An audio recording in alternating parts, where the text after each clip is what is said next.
Day 3 in our sister trip to Germany, we were off to Heidelberg. I was very excited to get on a train. I have a thing for trains, not so much planes and automobiles, but definitely trains. I think it was about a 2-hour ride away from my sister's house. We decided that we were headed to this place via my husband's recommendation. He said it was a very picturesque spot, and he was correct. So in Germany, each little town has their own version of a Christmas market, and they have vendors and lights and rides, attractions, things like that. Food and drink, of course, and this time of year they have a specialty called Glühwein, which is basically just heated up wine. It wasn't my favorite, but by the end of the trip it definitely grew on me. Naturally, we did loads and loads of walking. The scenery here never gets old. I'm a big fan of architecture, so I spent a good amount of time just kind of staring at the places around us, the different types of buildings and churches, statues, things like that. It probably doesn't look like it in this video, but today was probably the coldest day that we were out and about walking around. I'm not usually cold, but I was legitimately cold. Nothing that a little hot food and alcohol can't fix. I lost track of the amount of things that we tried, but I tried to get as much footage of all of the different things that I could, including the best hot chocolate ever, and figure out how they made that. Another thing that I really like is castles. I could look at castles for a long time and they would never get old.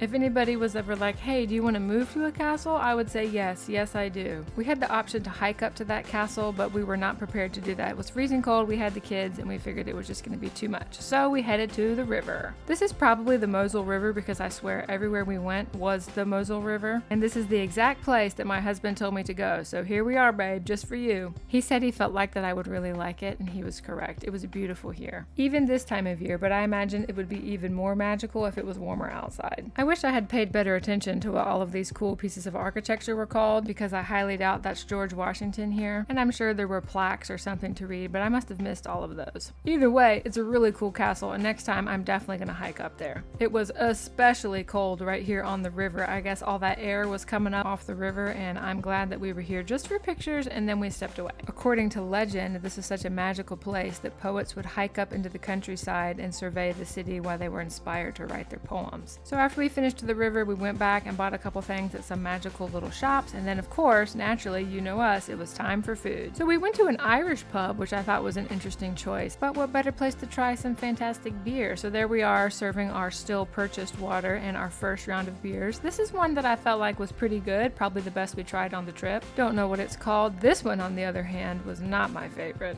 All in all, I probably tried 15 different beers on this trip, and I was not impressed with hardly any of them. Maybe 2 or 3. Kind of a disappointment, Germany. Aren't they supposed to be like famous for their beer and pretzels? The food in this place was really good, but it doesn't count for German food since it was Irish food, you know? So after we were stuffed to the rafters, it was time to head back out and catch our train. I've still got lots more adventures to come, so come back and check those out. I will talk to you guys later. Bye!